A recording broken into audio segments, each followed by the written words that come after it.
what is due diligence, how to do proper due diligence on your service accommodation deals. It's today's topic.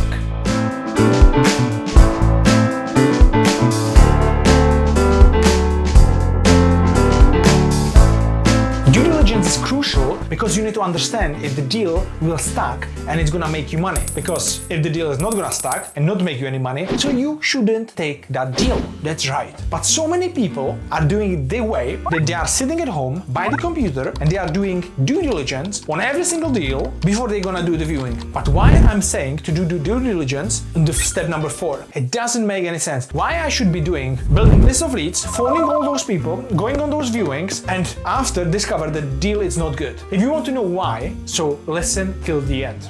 The reason is people sit at home by the computer because it's comfortable. And everybody can do due diligence when it's comfortable at home, from seat of your home, by your computer, check some numbers and see what deals to call. But the problem with that is so many people, they don't take any kind of the action afterwards. They might know which deals are good, but they're not gonna phone them. And if they're gonna spend an hour doing due diligence on 5 properties, and after they make 5 phone calls for those properties, and all these 5 landlords will tell him no. So he just wasted 1 hour of his time because he doesn't even have a viewing. So you need to have a viewing in order to secure a deal. Without the viewing, there's nothing. So what I'm doing, and I'm teaching that to all my students, to all my clients who I coach, to do due diligence, step number 4. The reason is, I don't care if the deal is good or the deal is not good. What I care about is getting you out of there, getting you out of your comfort zone and going on that viewing and receiving your first yes. Imagine the feeling. You are going on the viewing,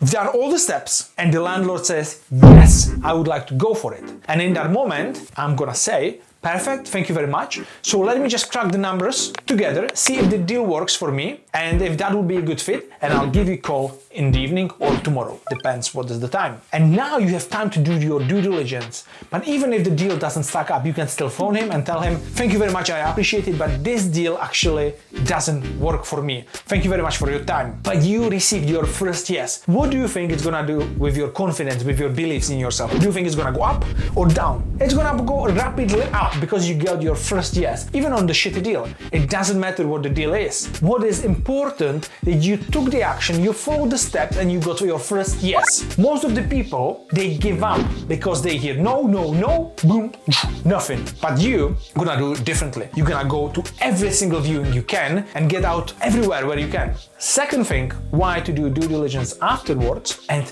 because you don't know what all opportunity you miss if you don't go on the shitty deals. I'm just gonna give you an example.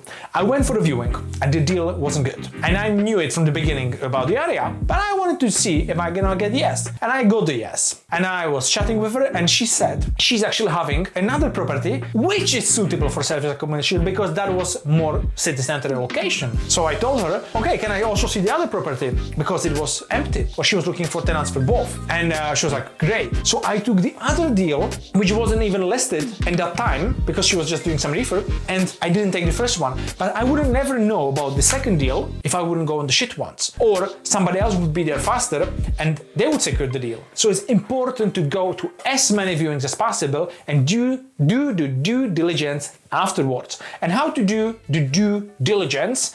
Do you know what? The video is quite long. I'm gonna put it in one more video and I'm gonna show you on the computer where everywhere I'm looking when I'm doing my due diligence. That will be much better for you. In the next video will be due diligence part 2. So make sure to watch that video too. Have an amazing day.